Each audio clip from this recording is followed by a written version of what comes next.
Guys, jadi malam ini ada cerita nih dari Mbak Ayu Fitria. Nah, dia ini seorang dokter. Dia punya pengalaman dengan gigi mayat. Nah, kita bacain ceritanya nih. Boleh. Oke.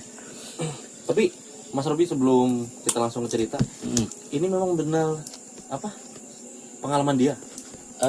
Dia bilang sih kayak gitu pengalaman dia. Jadi dia minta kita ceritain pengalaman ini. Iya, 8 tahun yang lalu 8 dia. tahun lalu. Oke. Langsung ya kita bacain ya nih ya. Boleh. Pengalaman dengan gigi mayat. Saya pernah kuliah di kedokteran gigi. Oke. Nah, ketika mahasiswa, kami ada praktek yang mengharuskan menggunakan gigi asli. Saya keliling klinik dokter gigi hanya untuk membeli atau meminta gigi. Namun hasilnya nihil, nggak dapat apa yang dicari gitu.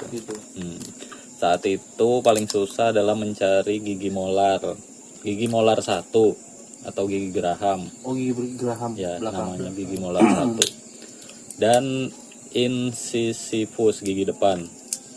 Saya meminta cutting dan tidak semua cutting memilikinya karena juga teman-teman yang lain membutuhkan gitu. Jadi dia kehabisan. Ini memang kehabisan stok dia. Nah, singkat cerita saya memiliki kenalan yang bekerja di salah satu rumah sakit pemerintah. Nah, kenalan tersebut memiliki teman sebagai penjaga kamar mayat dan bertugas pula dalam menguburkan mayat tidak dikenal di area dekat rumah sakit tersebut. Oh, jadi di sekitar rumah sakit itu ada kuburan-kuburan tadi gitu. Yang misal kecelakaan gak ada keluarganya gitu, langsung dikubur situ. Terus saya ditawari untuk membayar sebesar 2 juta cuma untuk gigi itu. buat satu gigi toh Ya, itu 2 juta. 2 juta. Lumayan, ya? Awalnya saya tidak mau karena bagi saya terlalu mahal. Ternyata 2 juta itu untuk satu kepala juga. Nah, saya jelas tidak mau kan. Saya menawar hingga harga termurah. Iya. Ketika kami sudah sepakat dengan harga, kami berjanji bertemu di sebuah tempat dekat gereja, dekat daerah rumah sakit itu ada gereja gitu. Nah, dia janjian di situ gitu.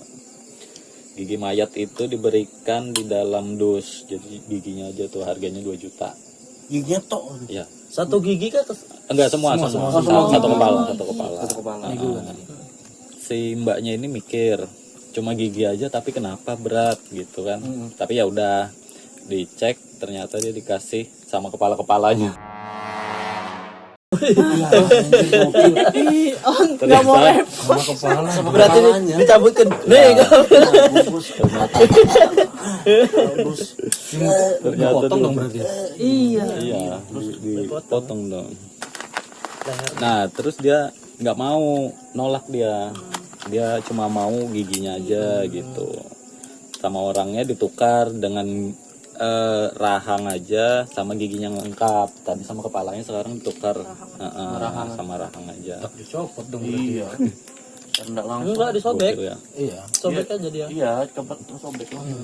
Terus sebelum dia bayar, dia tanya, ini mayat siapa, ilegal atau tidak. Tapi dari pihak yang jual itu bilangnya mayat nggak dikenal, sudah lama dan mayat dari kecelakaan gitu. Pernah jadi salah satu cadaver di salah satu kampus kedokteran. Dia nggak curiga, tapi dia tetap bayar ke orang itu gitu. Nah, sampai rumah dia bersihkan giginya menggunakan H2O2. Nah, saya udah seneng nih dapat gigi lengkap, rahang atas bawah. Dan 2 hari pasca pembelian gigi tersebut, teror pun dimulai. Malam itu ketika saya sedang membersihkan beberapa gigi dan menyelesaikan tugas kampus saya, tiba-tiba ada bau busuk dari penyimpanan gigi tadi itu. Dari gigi yang Dari yang sudah dibersihkan, padahal masih keluar bau busuk.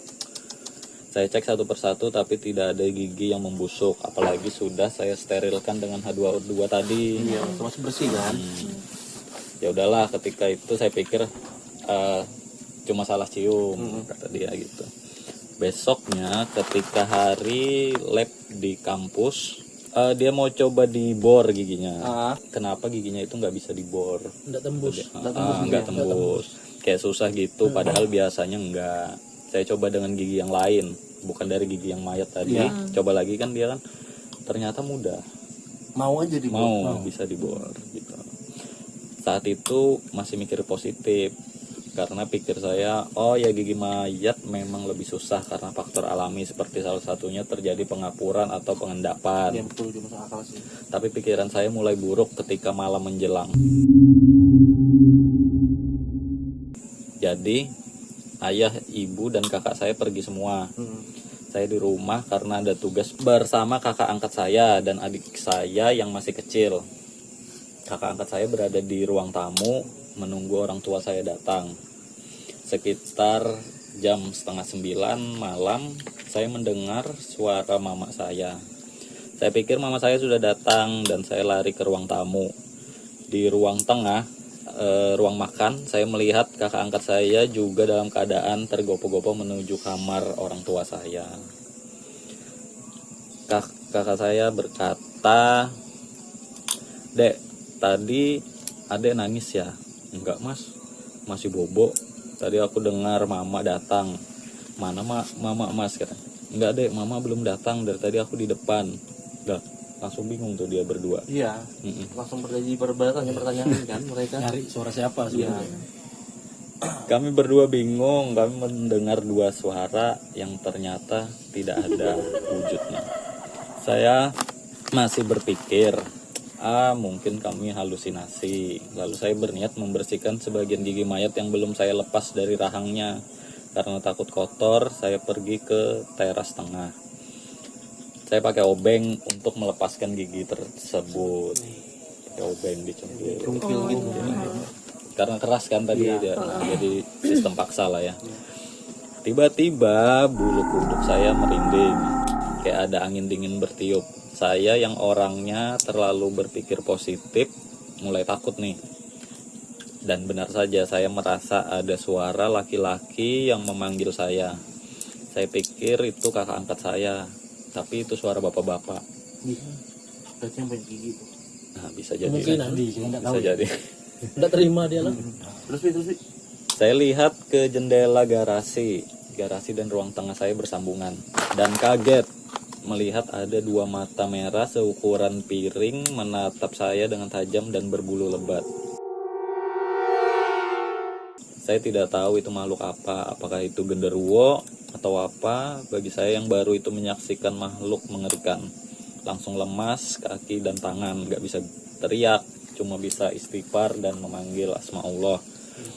Saya beranikan diri untuk lari ke dalam rumah dan meninggalkan gigi-gigi yang masih ada pada rahangnya.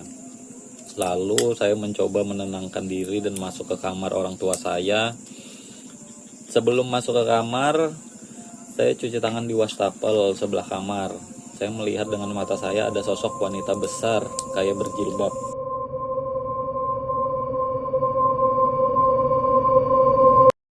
Adiknya yang tidur. Adiknya tidur. Nah, ada sosok itu di samping adiknya. Karena kaget, saya langsung masuk ke kamar dan menutup pintu. Saya belum bercerita pada kakak angkat saya, dia masih di teras depan nunggu orang tua saya datang. Ketika di kamar, saya duduk di kasur, di atas kasur. Saya lagi baca-baca buku dan melihat adik saya kayak diseret. Saya pikir saya salah lihat. Saya lanjutkan baca buku tadi dan ya adiknya terbangun dan adiknya nangis gitu dengan kondisi kaki diseret sama yang sosok tadi. Saya langsung lari dan memeluk adiknya. Alhamdulillah ketika itu terjadi orang tua saya datang.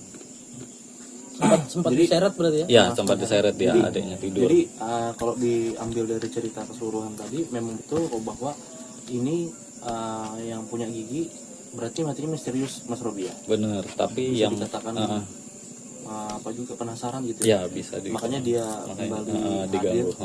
ganggu gitu kan, karena dia minta haknya memang. Ya, Iya. Karena kan belum ada perizinan kan. Iya. bener-bener. Nah, terus Ah, melihat saya yang kayak mau nangis ketakutan, orang tua saya tanya apa yang terjadi pada saya. Saya ceritakan semuanya dan kami memutuskan untuk menguburkan gigi dan rahang tersebut layaknya manusia yang utuh dikubur. Dikembalikannya lagi. Ya, dikembalikan. Giginya dikembalikan. Esoknya gigi dan rahang tersebut dimandikan oleh kakak angkat saya dan dibungkus dengan kain putih seperti kain kapan. Lalu kakak angkat saya ke tanah perkuburan dan mengubur gigi rahang tersebut sambil didoakan. Alhamdulillah semenjak dikubur tidak ada masalah atau teror yang terjadi. Gitu. Berarti memang benar kalau misalnya ada sesuatu yang di dunia kita tinggalkan belum jelas arahnya, belum jelas ranahnya, itu bakal kita kembali, bakal kita cari Itu lagi. kayak Mr. X tuh kan berarti yang dipakai buat praktek. Iya betul. Nah, itu. Buat praktek kedokteran. Karena untuk praktek kedokteran juga kan sebenarnya untuk mendonorkan itu kan harus ada izin Benar. dari yang pemilik itu. Apalagi yang kayak gini kan kita lihat kasusnya kan diperjualbelikan. Iya sih, dia Kan diperjualbelikan juga sama Gak ikhlas dia. Nggak ikhlas. kita sebutnya oknum ya, kan nggak semua rumah sakit Iya. menjual seperti itu tanpa identitas gitu. Dan tadi juga dari si penjualnya juga tidak menyebutkan Ya, bahwa penjualnya ini identitas. misalnya bapak-bapak atau ibu-ibu gitu. Kan tadi masih rancu juga kan apa yang dia lihat tadi. Iya, Karena sampai- ada dua sosok yang berbeda gitu. Iya. Sampai akhirnya kan dia ditemuin tadi dengan dua sosok yang berbeda tadi Mas. Satu Suara genderuwo, laki-laki. mirip genderuwo suara Yang laki-laki. laki-laki, yang satu kan Satu kayak perempuan yang perempuan. menolong adiknya tadi. Iya. Itu paling parah sih, sampai diseret tadi. Iya, kalau sampai Sampai ganggu gitu, iya. sampai nyentuh kan parah betul kan. Banyak sih cerita yang lainnya kan terbiak termasuk salah satunya cerita dari Mbak tadi.